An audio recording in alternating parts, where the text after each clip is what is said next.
Buenos días, ¿cómo están? Esto es Punto Semántico. Hoy es 14 de junio del 2023, el día de mañana ya es la mitad del mes y pues hoy tengo unos puntos también que son muy interesantes, pero vamos a iniciar con artículos, con un artículo académico y les voy a platicar un poquito también sobre la parte de la historia. Pero bueno, esto es un artículo de Pedro Martínez Meléndez, es un historiador, es un artículo de historia, lo pueden checar en Historia y Grafía, es una revista muy popular, se puede decir, en México. Y bueno, esto es publicado en el año 2021, en su número 57. El título es El historiador como exorcista.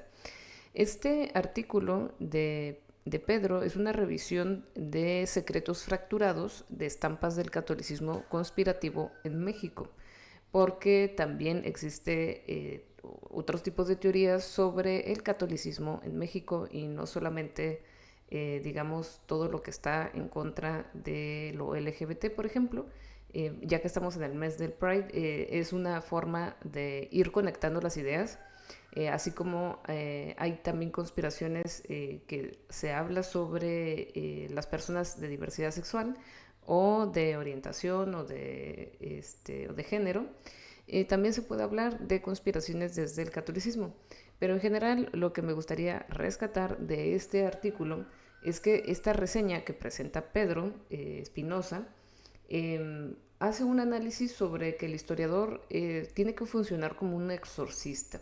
Y es que hay muchas perspectivas de revisar la historia, pero me parece una reflexión también muy interesante sobre que el historiador va a tratar en la historia de exorcizar los mitos o los fantasmas del pasado.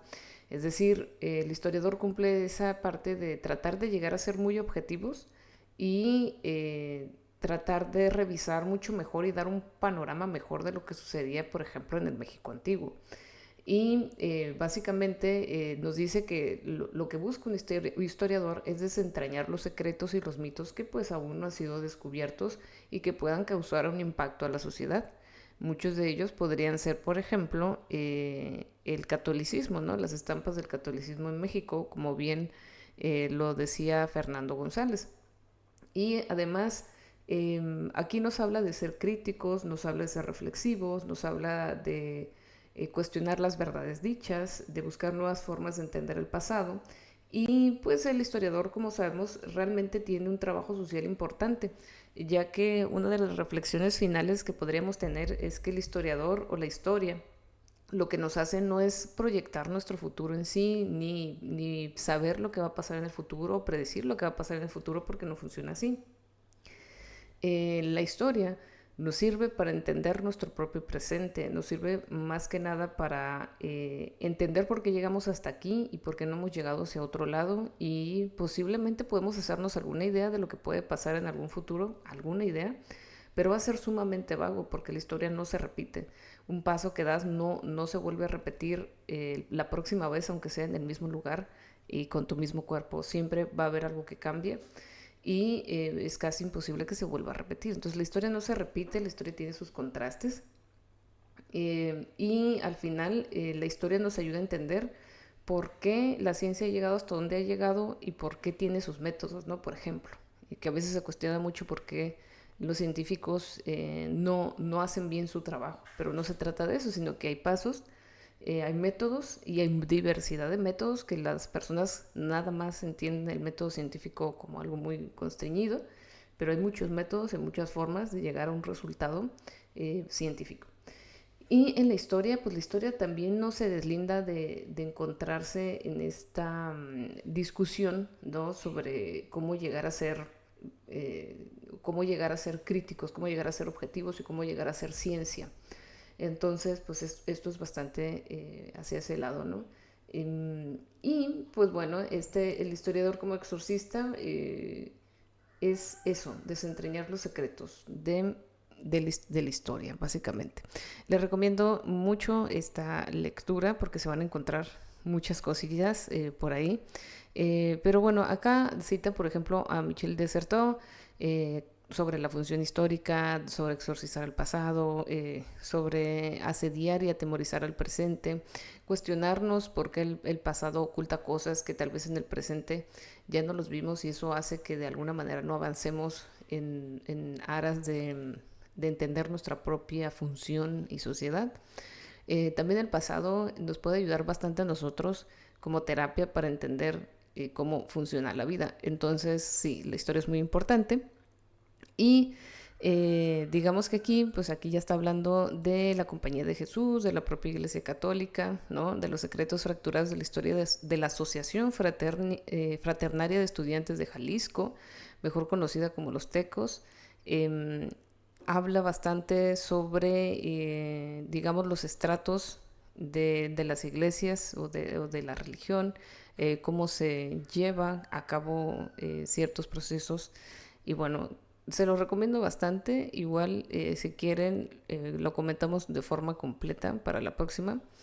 Y pues nada, es un artículo bastante interesante que les quería comentar el día de hoy para acercarlos a la lectura. Pero bueno, en otros puntos, porque necesitamos compartir otro tipo de información, pues hay una ola de calor en Jalisco, justamente hablando de Jalisco y de cosas católicas en Jalisco.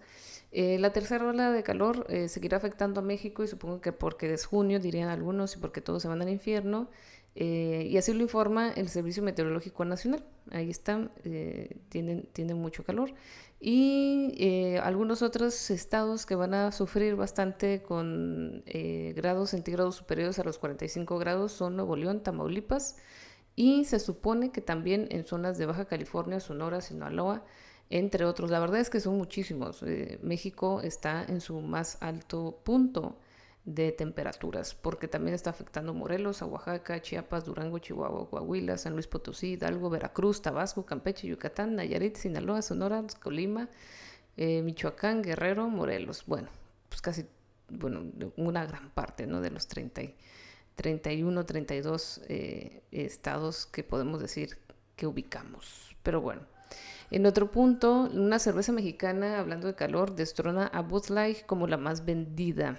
Y esta cerveza mexicana es, vamos a ver por acá, porque no lo revisé bien, pero según este análisis, aquí está. Modelo es la cerveza que destronó a Bud Light a nivel internacional. En Estados Unidos se vende más Modelo que Bud Light.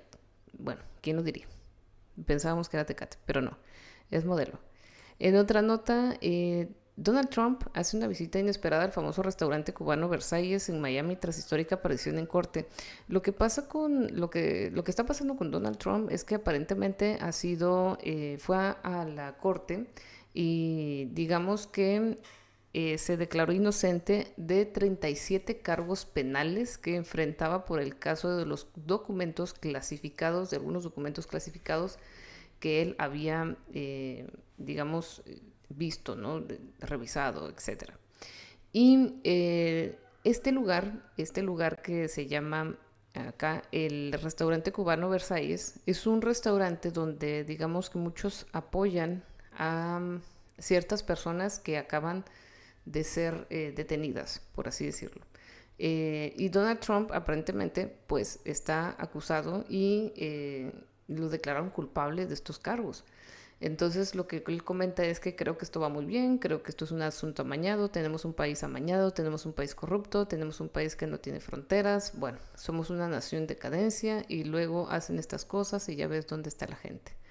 Amamos a la gente y ya ves dónde está ahora, dijo Trump ante las cámaras al responder una pregunta sobre cómo fue su comparecencia ante la corte, porque fue después a esa corte para sentirse, digamos, bien, ¿no? Nos dice que es una comunidad que conoce muy bien la persecución política, eso es lo que se detalla en la fuente, por eso fue para allá. Y la visita se asemejó al tipo de la parada de campaña que Trump ha estado haciendo en Iowa y Nueva Hampshire en restaurantes y pizzerías en su intento de conectar con los votantes. Recordemos que Donald Trump está buscando ser otra vez ir para las elecciones de la presidencia en Estados Unidos, quiere ir a una segunda vuelta y sigue en este proceso pues de caerle un poco mejor, un poco bien a la gente. Pero bueno, veremos después qué sigue pasando con Donald Trump o qué noticias salen en general. Y hablando de Estados Unidos, el sindicato de Starbucks acusa a la cadena de prohibir la decoración de locales con motivo del mes del orgullo.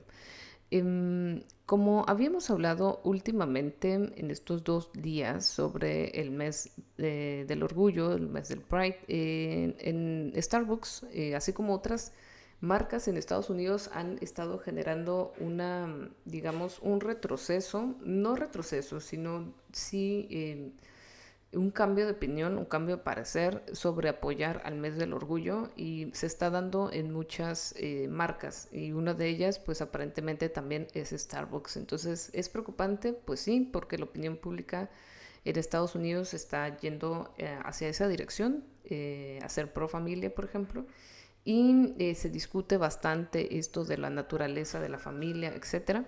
Y tarde o temprano pues también va a llegar a donde se había ganado un espacio en México, pues otra vez va a ir en reversa. Entonces sí va a estar fuerte, digamos, esa situación. Y por otro lado, y hablando más de México, Estados Unidos investiga posible hepatitis A en fresas mexicanas y fueron cultivadas en Baja California aparentemente. La FDA, como ustedes ya la conocen, porque seguramente la conocieron con las vacunas, la FDA, que es la que permite, aprueba ciertos procedimientos, ¿no?, para determinar si un producto, si un medicamento es apto, pues llamó a devolver las frutas congeladas que se distribuyeron bajo más de 6 marcas en Walmart, Costco y H-E-B. Entonces, la oficina de la Food and Drugs Administration, que es la FDA, en una investigación, pues vio que posiblemente estén contaminadas, que se cultivaron en Baja California, y pues está fuerte, ¿no? Entonces, si van a consumir, en este caso,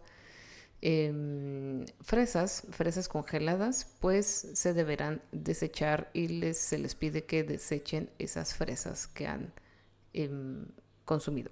Entre las marcas de las fresas son Great Value, que es la marca de Walmart, Raider Farms Organic, Wawona Brand Organic Daybreak, Kirkland Signature y Simple Nature y Vital Choice, entre otras marcas. O sea, son varias marcas que no describieron, pero esas son las más nombradas. Son otra vez fresas congeladas aparentemente. Esperemos que sí sean nada más fresas congeladas y no otro tipo de fresas. En fin. En otras notas más de tecnología, protege tu privacidad. Pueden deshabilitar la cámara de WhatsApp, y para deshabilitarla ustedes se pueden ir a configuración. Bueno, lo primero que tendrás que hacer es ir a configuración en tu pantalla de inicio. Una vez dentro, en el apartado buscarás privacidad o seguridad y le darás clic a donde dice cámara, donde le podrás dar un slide para que se desactive la cámara, y de esa manera podrás desactivarlo y estar un poquito más seguro con tu uso de WhatsApp sin que lo solicite, ¿no? Más sobre todo si ni siquiera hacen videollamadas. Entonces sí se les recomienda desactivarlo. Luego, ¿por qué nos preguntamos que nos venden ciertas marcas, no? Bueno, en Pragmata se retrasa de forma indefinida. La IP de ciencia ficción de Capcom nos deja en ascuas en un escaso gameplay. Es decir, Pragmata era un videojuego que iba a salir, pero que se está tardando más de lo que se esperaba. Y todos están esperando bastante este anuncio, este videojuego, porque Capcom pues es lo que estaba planificando, y se supone que iba a ser en el 2024 su próxima aparición, pero aparentemente se retrasó aún más. Y pues vamos a ver después de qué se trata.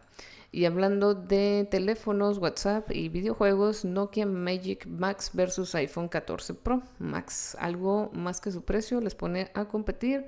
Si ustedes tienen el dinero, la fortuna y quieren ver cuál es mejor, pues se pusieron a comparar el Nokia Magic Max versus el iPhone 14 Pro Max para ver pues cuál tenía mejor rendimiento, cuál tenía mejor cámara y pues también mejor procesador, entre otras cosas.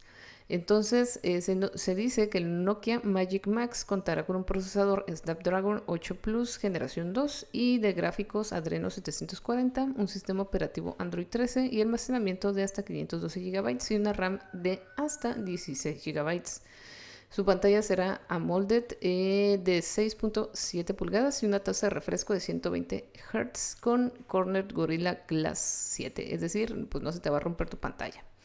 Y bueno, puede que sí, pero no como pensaremos. Una batería bastante amplia con 7950 mAh, una cámara principal de 144 megapíxeles, un angular de 64 y un teleobjetivo de 48, mientras que la frontal ya será de 64 megapíxeles. Entonces yo creo que ya con eso pueden grabar muy bien y mucho mejor para sistemas como YouTube. Y en contra de Nokia está el iPhone, que tiene 3 cámaras traseras, pero pues como sabemos, iPhone no es el punto, lo de su cámara aparentemente, se supone que sí. Eh, pues ellos miden diferente los megapíxeles porque siempre cuando se empiezan a comparar y ver la calidad, la realidad es que nosotros apreciamos muchas veces más lo que tiene iPhone que lo que tiene Nokia. No sé, tendremos que probarlos y seguramente vamos a tener que revisar algunas reseñas de algunas personas que siempre suben videos comparando celulares. Entonces hay que esperar un poquito. Ajá. Y por último, el iPhone 15 será el iPhone más vendido en años y el puerto USB-C inaugurará un éxito descomunal en ventas. La pregunta es si contará con otras cosas más. Y pues bueno, habría que esperar que va a salir también del iPhone 15 se supone que va a tener hasta un Thunderbolt 3, el nuevo A17 Bionic, marcos de titanio y nuevos botones ápticos, y será lanzado en septiembre. Entonces esperamos en septiembre para ver qué sale del iPhone 15 y cómo va a ser comparado con el Nokia que apenas está saliendo también, que es el Nokia Magic Max. Pues bueno, eso fue todo por hoy, eso fue todo por Punto Semántico. Nos vemos el día de mañana con más información. Bye.